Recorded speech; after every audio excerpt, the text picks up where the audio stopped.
Ever wonder if you're really in control of your life? What if the thoughts in your head, the choices you make, and the dreams you chase aren't truly yours? We're told to watch out for outside dangers, but Jung believed the greatest threat comes from inside, our own minds. Maybe you're tired of making the same mistakes, blowing up relationships, or feeling weighed down even when life's going well.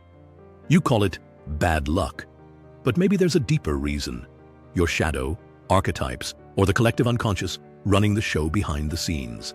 This isn't some wild conspiracy. It's psychology. Ignore these inner forces, and it's like walking blindfolded through a minefield. You'll keep stumbling over the same problems and call it fate. Carl Jung didn't just map the mind. He mapped the soul. He dared to look at the monsters within, and what he found will change how you see yourself forever. Ready to see what you've been running from? Carl Jung wasn't your typical psychologist. He wasn't interested in just fixing people so they'd fit into a broken society. He wanted to go deeper, way deeper. Raised in a world full of religious symbols and silence, Jung sensed early on that life had hidden layers words couldn't explain. He started out as Freud's brightest student, but quickly saw more than just repressed desires. While Freud looked to childhood and sex, Jung saw a vast inner landscape, myths, symbols, collective patterns, forces stretching back thousands of years. That's why Jung split with Freud. He created analytical psychology, a path focused on making the unconscious conscious. Not erasing your flaws, but integrating what you've rejected, hidden, or denied. For Jung, suffering wasn't failure. It was a signal, a push toward transformation. He believed the real enemy isn't pain, but living in the dark, refusing to see what's inside. Most people think their thoughts and feelings are uniquely their own.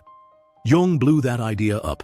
He said there's a deeper layer beneath your personal memories, a dark ocean he called the collective unconscious. Picture your mind as an island. Your memories, fears, and habits are the sand above water. But under that island is a vast sea that connects you to every human who's ever lived. In that sea swim old myths, ancient symbols, and repeating storylines. Why do so many cultures invent the same heroes, monsters, and journeys? It's not a coincidence. It's the collective unconscious shaping everyone, whether you notice it or not. Ignore it, and you're fighting against invisible tides. Recognize it, and you start to see why you repeat patterns and feel drawn to certain people or stories. But what's actually living in this ocean? Jung called them archetypes, and meeting them is where the story gets real. Have you ever done something you couldn't explain? Lashed out, sabotaged yourself, or felt shame you couldn't shake? That's your shadow.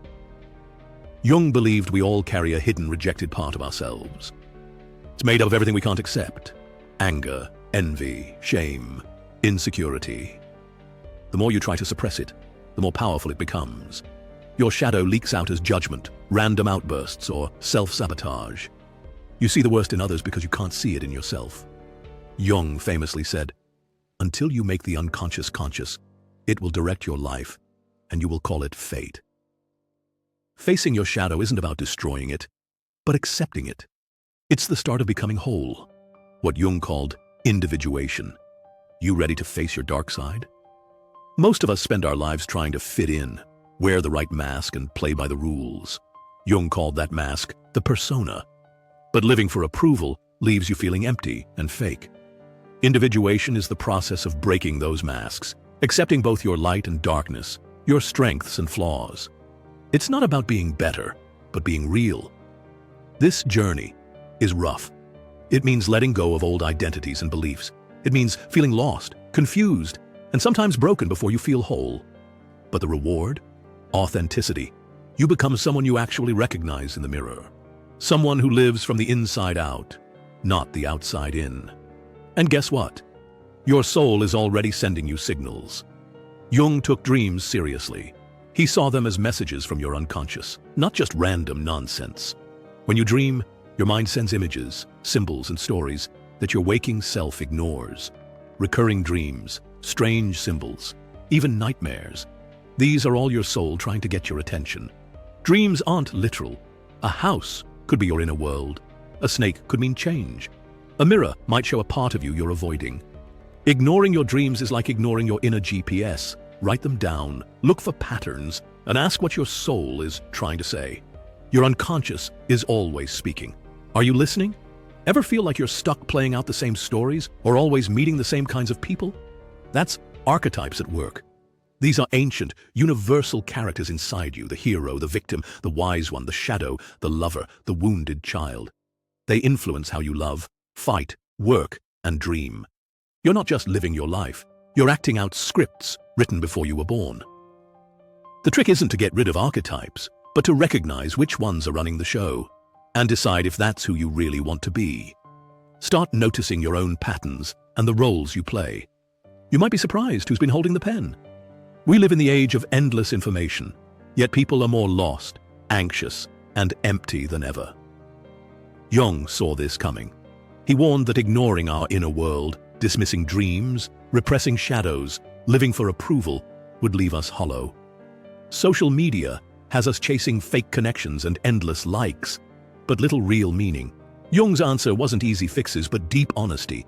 Face your unconscious, accept your wholeness, and live from your soul, not just your surface.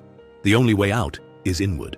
So, what's one shadow you're ready to face, or one dream you're finally willing to listen to? Share it below. This is where real change